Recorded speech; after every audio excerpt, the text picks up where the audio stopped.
প্রতিদিন সকাল 6টায় চায়ের কাপে জিকে সিরিজে আমি সুদীপ স্ট্যাটিক গুরুকুল ইউটিউব চ্যানেলের পক্ষ থেকে তোমাদের সকলকে সুপ্রভাত জানিয়ে শুরু করছি আজকের সেশন।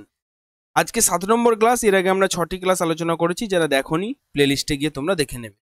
তাই দেরি না করে শুরু করছি আজকের প্রথম প্রশ্ন। তার আগে আমরা প্রিভিয়াস ক্লাসের একটি হোমওয়ার্ক দেওয়া ছিল, সেটির উত্তর আমরা এই ক্লাসে জেনে নেব। কস্টিং সোডার রাসায়নিক নাম কি? Option A sodium carbonate, option B sodium bicarbonate, option C sodium hydroxide, option D sodium nitrate. Caustic সোডার রাসায়নিক নাম কি? ভিভিয়া ইম্পর্টেন্ট প্রশ্ন। সঠিক উত্তর হয়ে যাবে option C sodium hydroxide, NaOH এই সংকেত দ্বারা ডিনোট করা হয়ে থাকে। এটি একটি অজৈব যৌগ এবং লাই নামেও পরিচিত। এটাকে কি নামে পরিচিত? এটাকে লাই নামেও পরিচিত। লাই, LEY এই নামেও পরিচিত, LYE। এটি একটি সাদা, কঠিন এবং ক্ষয়কারী পদার্থ যা জল শোষণ করে। শুরু করছি আজকের প্রথম প্রশ্ন। ভারতের দ্বিতীয় বৃহত্তম জলাভূমি হল option A Ashtamudi, option B Vembanad, option C Kolleru, option D Sundarban.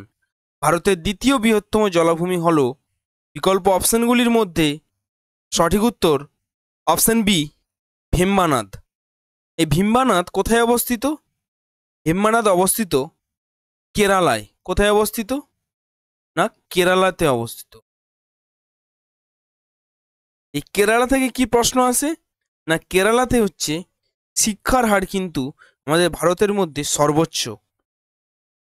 এটি কোচি শহরের কাছে এবং প্রধানত নৌপথ মাছ ধরার জন্য পরিচিত। এই ভীম্বানাদ আয়তন অনুযায়ী এটি ভারতের দ্বিতীয় বৃহত্তম জলাভূমি। প্রথম বৃহত্তম কোনটা? প্রথম বৃহত্তম, এটাও পরীক্ষায় আসে। প্রথম বৃহত্তম হচ্ছে চিল্কা হ্রদ। কি? চিল্কা। কোন রাজ্যে অবস্থিত?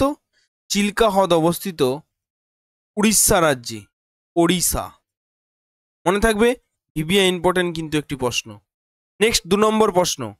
IUCN কত সাল থেকে নিয়মিতভাবে রেড ডাটা বুক নামে তথ্য পুস্তক প্রকাশ করে? Option A 1965, option B 1972, option C 1964, option D 1992। IUCN কত সাল থেকে নিয়মিতভাবে রেড ডাটা বুক নামে তথ্য পুস্তক প্রকাশ করে? বিকল্প অপশনগুলির মধ্যে সঠিক উত্তর হয়ে যাবে অপশন এ 1965। IUCN এর ফুল ফর্ম আমরা জেনে নেব। IUCN এর ফুল ফর্ম হচ্ছে ইন্টারন্যাশনাল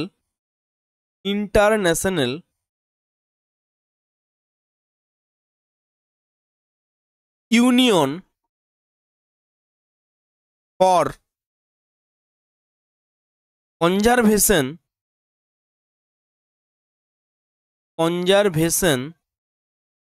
অফ নেচার।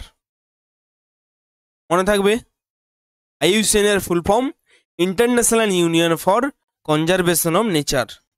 পরিবেশ ও প্রাণী সংরক্ষণের কাজ করে এটি। 1965 সাল থেকে তারা রেড ডাটা বুক প্রকাশ করেছিল, যেখানে বিপন্ন ও ঝুঁকিপূর্ণ প্রজাতির তথ্য সংরক্ষিত হয়। অর্থাৎ এখান থেকে আরেকটি প্রশ্ন পরীক্ষা আসতে পারে, রেড ডাটা বুকে কি তথ্য থাকে? না, রেড ডাটা বুকে থাকে বিপন্ন ও ঝুঁকিপূর্ণ প্রজাতির তথ্য।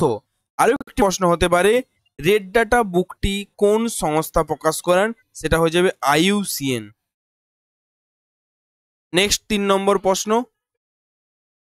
অ্যাসিড বৃষ্টির প্রধান কারণ কি? Option A sulphur dioxide, option B ozone, option C chlorofluorocarbon, option D argon. Acid বৃষ্টির জন্য প্রধান কারণ বিকল্প অপশনগুলির মধ্যে সঠিক উত্তর হয়ে যাবে অপশন এ সালফার ডাইঅক্সাইড। এটা সংকেত SO2।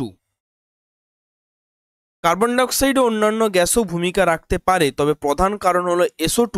ও আরেকটি যদি অপশানে থাকে সেটা হচ্ছে নাইট্রোজেন ডাইঅক্সাইড, NO2। এটাও কিন্তু অ্যাসিড বৃষ্টির জন্য দায়ী।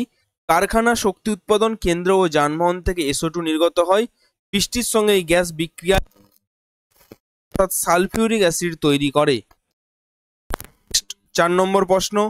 নিম্নের কোনটি বা কোন উপাদানটি শিলামণ্ডলের প্রধান গঠনগত উপাদানের অন্তর্গত? Option A silicon, option B sulphur dioxide, option C ozone, option D methane. বিকল্প অপশনগুলির মধ্যে সঠিক উত্তর হয়ে যাবে অপশন এ সিলিকন। শিলামণ্ডল বা আর্থ ক্রাস্ট প্রধানত গঠিত অক্সিজেন ও সিলিকন দ্বারা। সিলিকন প্রায় 27% দ্বারা গঠিত, যা খনিজ রক ও মাটির মূল উপাদান। মনে থাকবে। নেক্সট 5 নম্বর প্রশ্ন, পিরামিড অফ নাম্বারস এর ধারণা দিয়েছিলেন? Option A Lindeman, option B Elton, option C আর্নিনেস, option D Ernst Haeckel. Pyramid of numbers এর ধারণা দিয়েছিলেন, বিকল্প অপশনগুলির মধ্যে সঠিক উত্তর হয়ে যাবে অপশন এ লিন্ডেম্যান। লিন্ডেম্যান 1942 সালে, কত সালে এটা আবিষ্কার করেছিল? 1942 সালে পিরামিড অফ এনার্জি ও পিরামিড অফ নাম্বারস নিয়ে কাজ করেছিলেন। পিরামিড অফ নাম্বারস হলো প্রতিটি ট্রপিক স্তরে জীবজন্তুর সংখ্যা ভিত্তিক গ্রাফ এবং এটি খাদ্য শৃঙ্খলের বিশ্লেষণের জন্য ব্যবহৃত হয়ে থাকে। নেক্সট 6 নম্বর প্রশ্ন, ট্যাসের প্রভাবে মিনামাটা রোগ হয়? Very important.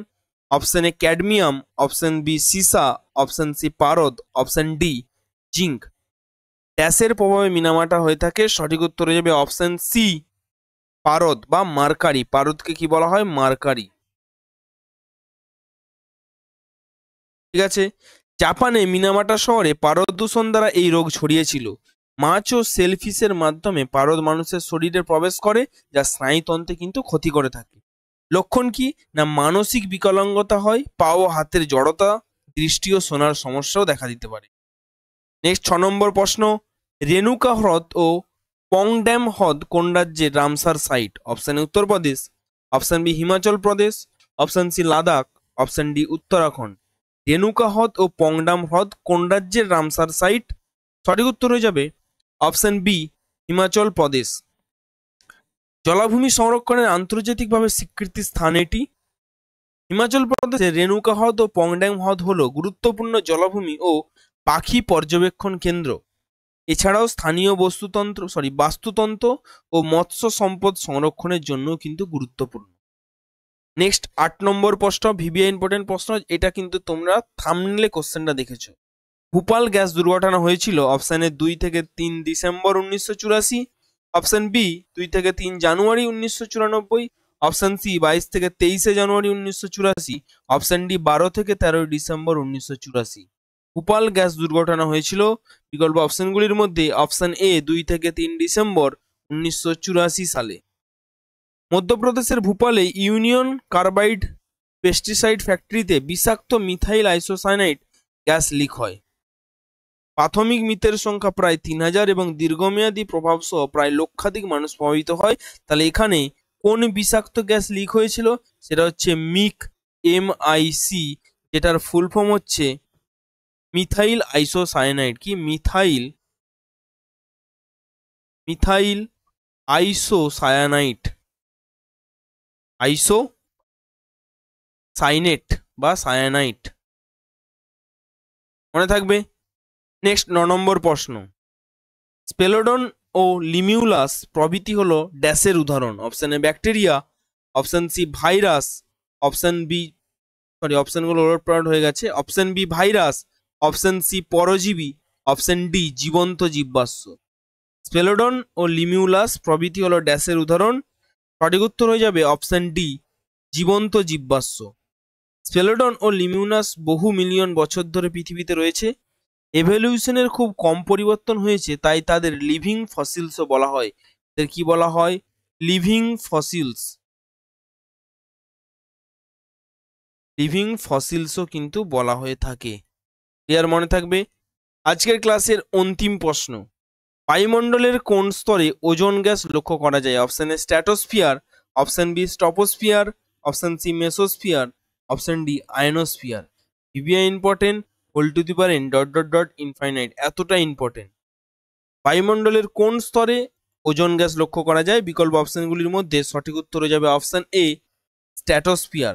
স্ট্র্যাটোস্ফিয়ারে ওজোন স্তর দেখা যায়। এটি সূর্যের অতিবেগুনি রশ্মি শোষণ করে পৃথিবীকে সুরক্ষা দেয়। ওজোন স্তরের লেয়ার প্রায় 10 থেকে 15 কিলোমিটার উচ্চতায় থাকে। তাহলে কত? 10 থেকে 50 কিলোমিটার উচ্চতায় থাকে। মনে থাকবে। একটি হোমওয়ার্ক তোমাদের জন্য থাকছে, যে গ্যাস থেকে ধোঁয়াশা উৎপন্ন হয় তা হলো option A methane, option B sulphur dioxide, option C carbon dioxide, option D carbon monoxide. এই কোশ্চেনের অ্যান্সারটি তোমরা কিন্তু সবাই কমেন্ট সেকশনে জানাবে। এই ছিল আজকের ক্লাস। ক্লাসটি তোমাদের কেমন লাগলো অবশ্যই কমেন্ট সেকশনে জানাবে। ভালো লেগে থাকলে একটি লাইক এবং বন্ধুদের মধ্যে শেয়ার করে দেবে। তুমি যদি ক্লাসে নতুন হয়ে থাকো অবশ্যই চ্যানেলটি সাবস্ক্রাইব করে পাশে থাকা বেল আইকনটি ক্লিক করে অল নোটিফিকেশন অন করে দেবে, যাতে প্রত্যেকটি ক্লাসের নোটিফিকেশন তোমার কাছে পৌঁছে যায়।